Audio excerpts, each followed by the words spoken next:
Bulletin में हम सबसे पहले बात करेंगे आसियान समिट के बारे में, क्योंकि इस बार प्रधानमंत्री मोदी मलेशिया नहीं जाएंगे। उनकी जगह विदेश मंत्री एस जयशंकर जाएंगे मलेशिया, और ऐसा पहली बार है जब प्रधानमंत्री मोदी इस बैठक में हिस्सा नहीं ले रहे हैं। सवाल अब यह है कि जिस बैठक में मोदी हर बार गए, इस बार वो ऑनलाइन क्यों जुड़ेंगे? मोदी के इस कदम को अमेरिका के लिए सख्त संदेश क्यों माना जा रहा है? आसियान सम्मेलन में नहीं जाएंगे प्रधानमंत्री मोदी। मोदी ट्रंप के बीच नहीं होगी व्यक्तिगत मुलाकात।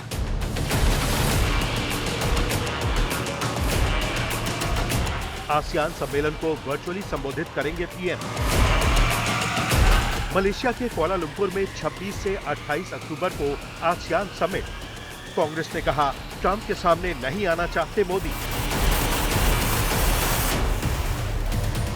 अब इस साल प्रधानमंत्री नरेंद्र मोदी और अमेरिकी राष्ट्रपति ट्रंप के बीच व्यक्तिगत मुलाकात की उम्मीद लगभग खत्म हो गई है। प्रधानमंत्री नरेंद्र मोदी ने सोशल मीडिया एक्स पर पोस्ट कर साफ कर दिया कि वो मलेशिया के कुआलालंपुर में होने वाले आसियान सम्मेलन में खुद जाने के बजाय वर्चुअली जुड़ेंगे। इस सम्मेलन में अमेरिका के राष्ट्रपति डोनाल्ड ट्रंप हिस्सा लेंगे, लेकिन अपने दूसरे टर्न में इस साल 13 फरवरी को व्हाइट हाउस में पीएम मोदी से मुलाकात के बाद उन्होंने 20 साल की मेहनत से बने भारत अमेरिका संबंधों को तार-तार करने में कोई कसर बाकी नहीं रखी।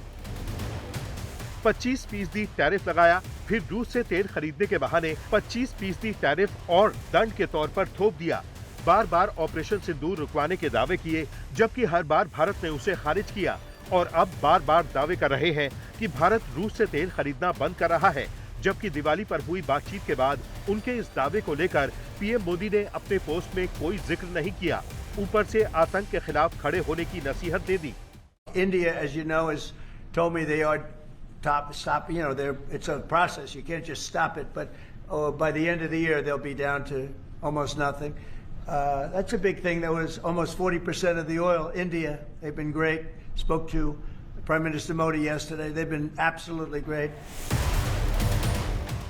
एक दिन पहले दिवाली पर उन्होंने फिर से भारत पाकिस्तान युद्ध रुकवाने के लिए व्यापार की ताकत का जिक्र किया था। I spoke to your Prime Minister today. We had a great conversation. We talk about trade. We talk about a lot of things, but mostly the world of trade. He's very interested in that. Although we did talk a little while ago about let's have no wars with Pakistan, and I think the fact that trade was involved, I was able to talk about that.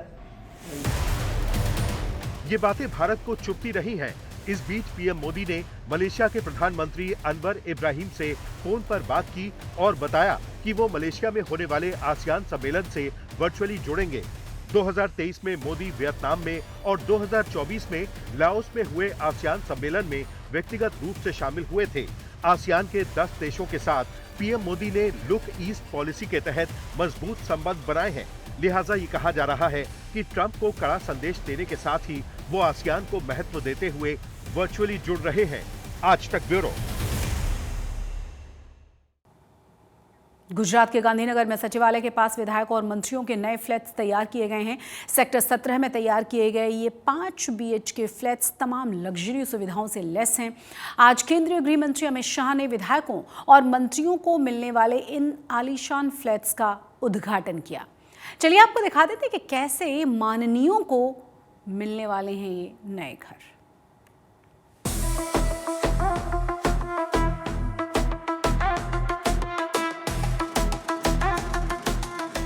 Gandhinagar के sector 17 में बना ये भव्य housing complex अब गुजरात के विधायकों का नया पता होगा।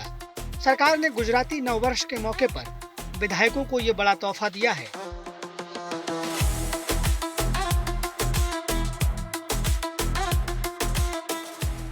आज केंद्रीय गृह मंत्री अमित शाह ने विधायकों के लिए बनाए गए नए घरों का उद्घाटन कर दिया। अब बहुत जल्द गुजरात के तमाम विधायक और मंत्री अपने अपने आलीशान फ्लैट्स में शिफ्ट हो जाएंगे। 28,576 वर्ग मीटर क्षेत्र में फैले इस हाउसिंग कॉम्प्लेक्स में 216 लग्जरी फ्लैट्स बनाए गए हैं, जिसमें विधायकों की जरूरतों और सुविधाओं का पूरा ख्याल रखा गया है। गुजरात के विधायकों के लिए अब नए आवास बनकर तैयार हैं। पुराने एमएलए क्वार्टर्स को तोड़कर अब नए जो एमएलए क्वार्टर बनाए गए हैं, जिसके अंदर इस तरह की पूरी सुविधाएं जिस तरह दिल्ली में नए भवन बने हैं सांसदों के लिए, उसी तरह जो है वो गुजरात में भी विधायकों के लिए नए भवन बनाए गए हैं। 3 मास्टर बेडरूम के साथ ये घर जो है दिए गए हैं ताकि विधायक और उनका परिवार यहाँ पे रह पाएं। साथ ही उनको ऑफिस भी यहाँ पे दिया गया है। ये ऑफिस रूम है जहाँ पे विधायक को मिलने आने वाले कार्यकर्ताओं के लिए यहाँ पे जो है वो जगह रखी गई है ताकि यहाँ से जो है वो अपना काम अगर करना हो तो वो भी कर पाएं। साथ ही इस तरह से देखिए यहाँ पे जिस तरह से ये जगह है, ये ड्राइंग रूम है यहाँ बैठने के लिए। यहाँ से पूरे एमएलए क्वार्टर का व्यू यहाँ से दिखता है किस तरह से ये घर बनाए गए हैं जो एमएलए सभी विधायकों के लिए। यहाँ पे कुल 12 ब्लॉक है, 9 मंजिल के 12 ब्लॉक बनाए गए हैं। गुजरात में विधायकों की संख्या 182 है, तो उस हिसाब से पूरी तरह से यहाँ पे जो तैयारी की गई है, ये घर अपने आप में एक नया रूप विधायकों को देंगे क्योंकि पुराने क्वार्टर्स थे वो 25 साल पुराने थे और उसी वजह से जो है यहाँ पे ये पूरी चीज़ें रखी गई हैं कि उनके रख रखाव और उनकी सुविधाओं का पूरा ध्यान रखा जाए। यहाँ पे कोई उनको दिक्कत ना हो, उसकी भी पूरी फैसिलिटीज़ के मामले में जो है कोई दिक्कत ना हो, उसका पूरा ध्यान रखा गया है। 3 जो है वो बेडरूम बनाए गए हैं ताकि जो है विधायक और उनका परिवार यहाँ पे जो है वो रह पाए। सभी तरीके की सुविधाओं के साथ ये नए आवास जो हैं वो बनाए गए हैं, जिसका मूल उद्देश्य था कि विधायक जब यहाँ पे सत्र के वक्त रुके तो उनके लिए जो है वो यहाँ पे रुकने में कोई परेशानी ना हो। यहाँ विधायकों के लिए 5 स्टार होटल जैसी तमाम सुविधाएं मौजूद है। हर फ्लैट में 3 bedroom, living room, dining area, office room और वेटिंग एरिया बनाया गया है। इसके अलावा बालकनी, लाइब्रेरी और 3 अटैच बाथरूम की सुविधा होगी। साथ ही एक सर्वेंट रूम भी है। हर फ्लैट में 3 स्प्लिट एसी, 43 इंच के एलईडी टीवी, रेफ्रिजरेटर और इलेक्ट्रिक गीजर जैसी आधुनिक सुविधाएं मौजूद है। इस हाउसिंग कॉम्प्लेक्स में health club, auditorium, multipurpose hall, swimming pool और 2 बड़े लैंडस्केप गार्डन बनाए गए हैं। हर बिल्डिंग में 2 लिफ्ट और 4 एंट्री एग्जिट गेट हैं। इसके अलावा विधायकों की सुरक्षा के लिए सोसाइटी के बाहर 24 घंटे कड़ी सुरक्षा रहेगी। सभी एंट्री एग्जिट गेट्स पर सुरक्षा कर्मियों को कई लेयर में तैनात किया जाएगा। गांधीनगर के सेक्टर 21 में विधायकों के मौजूदा आवास पुराने और जर्जर हो चुके थे, इसीलिए आवास बनाने का प्रस्ताव रखा गया था, जो अब बनकर पूरी तरह तैयार है। गांधीनगर से ब्रजेश दोषी के साथ आज तक ब्यूरो। ये आलीशान फ्लैट्स बनवाने वाली विधायक आवास समिति के सदस्य मनुभाई पटेल ने आज तक से खास बातचीत की है, वो भी आपको सुनवा देते हैं।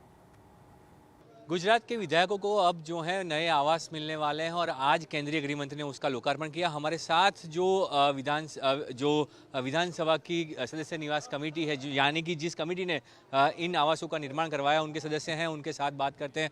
मनु भाई, ये जो आप विधायक भी हैं और इस कमेटी के आप सदस्य भी हैं, क्या ध्यान रखा गया और क्या खास है ये जो सदस्य निवास क्यों नए बनाए गए?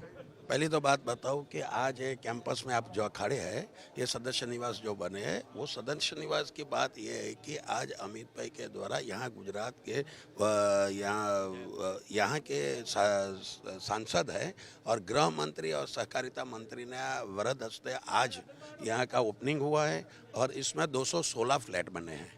216 सदस्य निवास के फ्लैट बने हैं। कम से कम 200 करोड़ से ज़्यादा लागत लगाने के बावजूद ये सदस्य निवास बना है।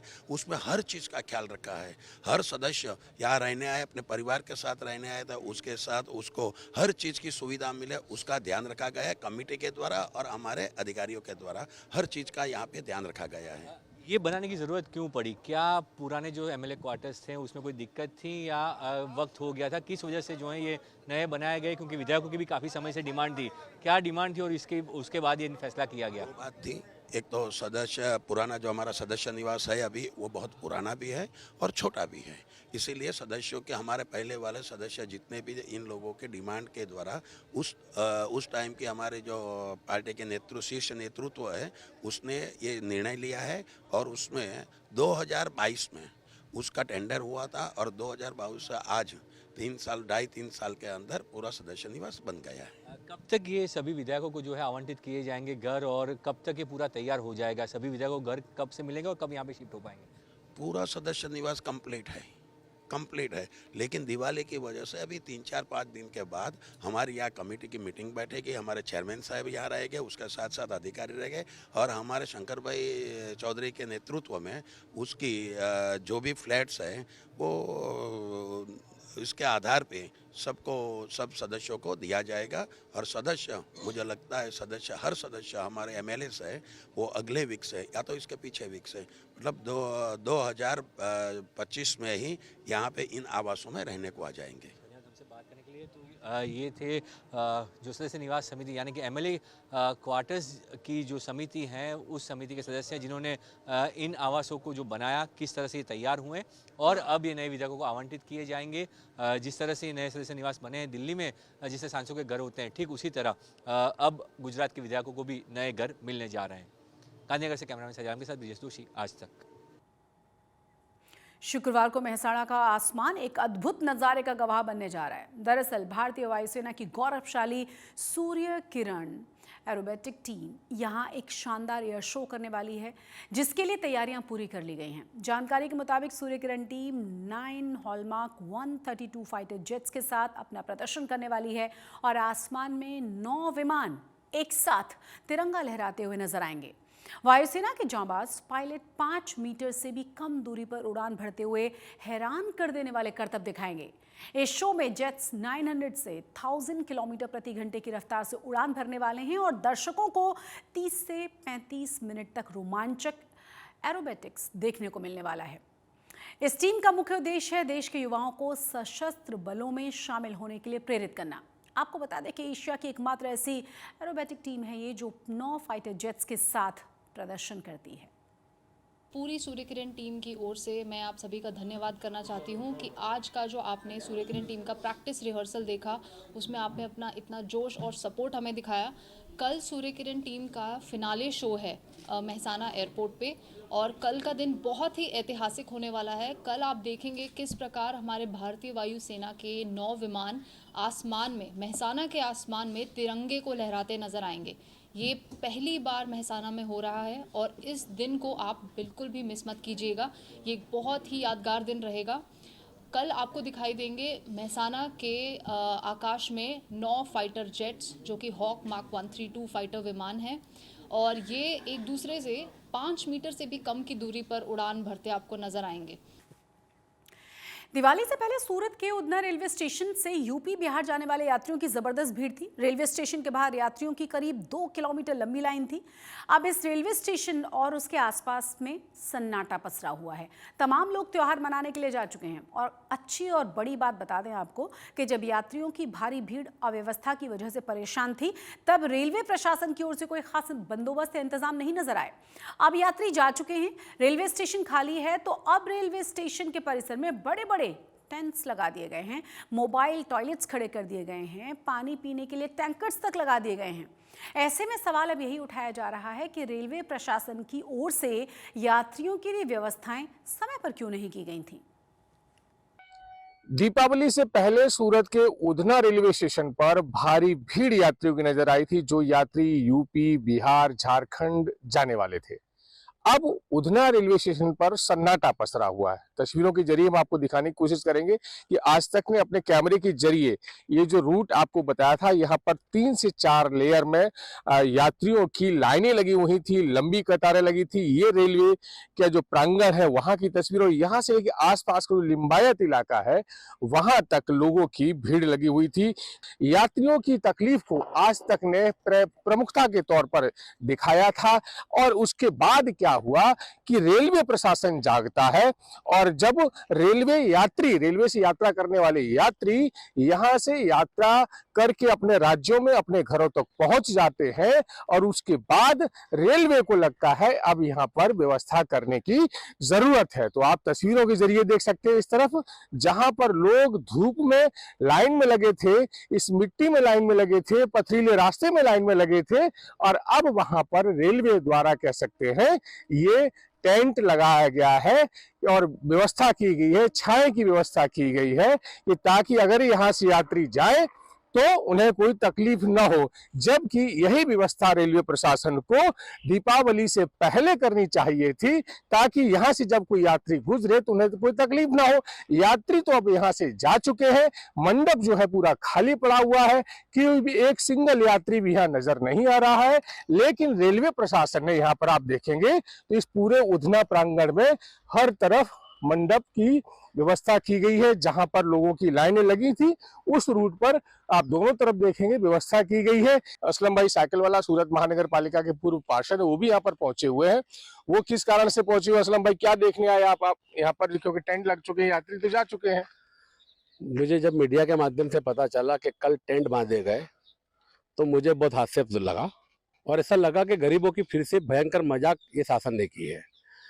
2022 से यानी पिछले लगभग 4 साल से हर दीपावली के समय पे ये अव्यवस्था हो रही है। 15 दिन लगातार बेचारे परेशानी में गए, लाइनों में खड़े रहे घंटों तक, ना पानी मिला ना नाश्ता मिला, न कुदरती कोई सोच क्रिया की कोई व्यवस्था थी। और जब प्रशासन ने मीडिया में आज तक में सब में चला, तो उसके बाद प्रशासन ने कल ये मंडप बांधे। इससे ये लगता है कि हिंदी के लोग कहावत है कि घोड़े छूट गए फिर अस्तबल को ताला लगाया दिया गया। तो ये उधना रेलवे स्टेशन की तस्वीरें हैं, जहां पर करीबन 2 किलोमीटर लंबी लाइनें नजर आई थी। यात्री अपने अपने गांव जाने के लिए, अपने अपने राज्यों में जाने के लिए घंटों तक लाइन में लगे थे, लेकिन तब ये कोई व्यवस्था नहीं की गई थी। लेकिन अब ये व्यवस्था क्यों की गई है, ये समझ से परे है। यात्री अपने गांव में जा चुके हैं, ट्रेनों की संख्या कम हो चुकी है, यात्री ना के बराबर है। पूरा आप देखेंगे प्रांगण ये खाली पड़ा हुआ है। फिर भी रेलवे ने व्यवस्था क्यों की है, इस बात की तो रेलवे ही जानकारी दे सकता है। लेकिन डीआरएम पंकज सिंह सूरत आते हैं तो वो ये कहते हैं कि जिस रोज यहाँ पर दीपावली से पहले जो भीड़ यहाँ से गई थी, तो वो पिछले वर्ष के मुकाबले 50% ज्यादा भीड़ हो गई थी, इसलिए इस तरह की दिक्कतें आई हैं। अरे डीआरएम साहब, ये समझना चाहिए कि अगर ये संभावना जो व्यवस्था अभी आप किए हैं, अगर पहले कर दिए होते तो हो सकता है ये तकलीफें लोगों को ज्यादा ना होती। संजय सिंह राठौर, सूरत, आज तक। अगली अच्छी खबर भारतीय सेना से जुड़ी हुई है, जिसने अपनी युद्ध क्षमता को और प्रभावी बनाने के लिए भैरव बटालियन नाम की नई यूनिट्स का गठन शुरू कर दिया है, जिसके तहत 25 भैरव बटालियन का गठन किया जा रहा है। ये बटालियन न सिर्फ पैदल सेना को आधुनिक और घातक बनाएंगी, बल्कि पैदल सेना और स्पेशल फोर्सेस के बीच के कैपेबिलिटीज गैप को भरने में भी कारगर होने वाली है। जानकारी के मुताबिक इस भैरव बटालियन को तेज और घातक कार्रवाई के लिए तैयार किया जा रहा है, ताकि चीन और पाकिस्तान की सीमाओं पर फौरन ऑपरेशन करने के लिए बटालियन हमेशा तैयार रहे।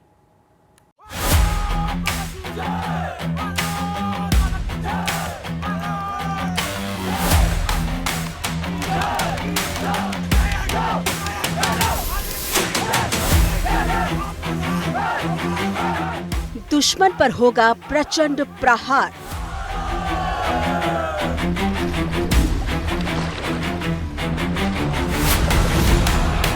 जब भैरव बटालियन करेगी अपना वार।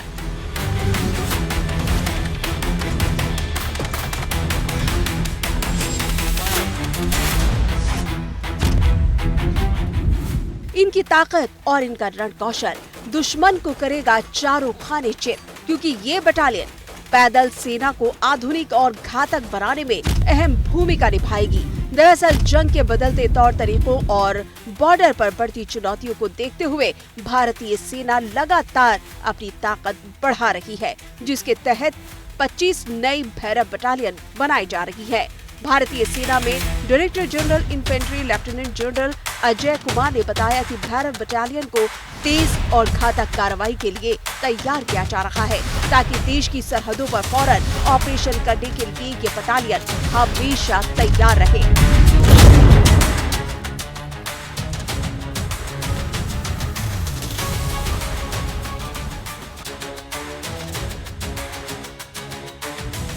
जानकारी के मुताबिक अभी 5 भैरव बटालियन पूरी तरह से ऑपरेशनल है, 4 तैनाती की प्रक्रिया में है, जबकि बाकी 16 बटालियन 15 नवंबर से गठित की जाएंगी, जो अगले 6 महीनों में काम करना शुरू कर देंगी। हर भैरव बटालियन में करीब 250 जवान होंगे, जो अलग अलग शाखाओं इन्फेंट्री, आर्टिलरी, सिग्नल्स और एयर डिफेंस से होंगे। इसीलिए ये भैरव बटालियन सामान्य पैदल सेना जैसी नहीं है, बल्कि ये उससे कहीं ज्यादा एडवांस और घातक है, जो स्पेशल फोर्सेस और रेगुलर इन्फेंट्री के बीच की खाई को पाटने का काम करेगी। भैरव बटालियन का काम क्रॉस बॉर्डर ऑपरेशंस, दुश्मन की जानकारी जुटाना और उसकी गतिविधियों को रोकना होगा।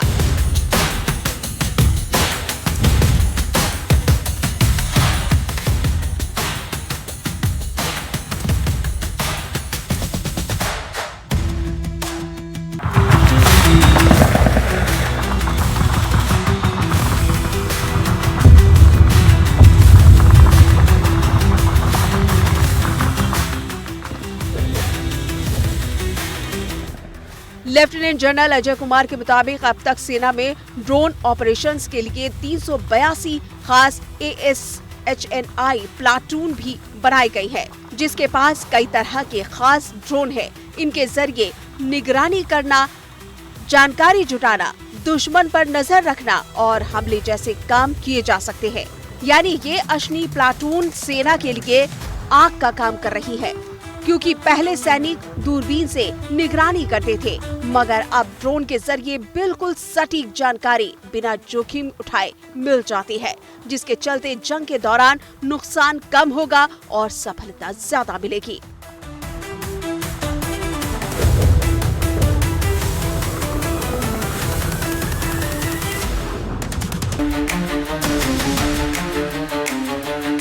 जब पड़ोसी चीन और पाकिस्तान जैसे देश हो तो सरहदों की सुरक्षा के लिए भारतीय सेना की ऐसी तैयारी बेहद जरूरी है।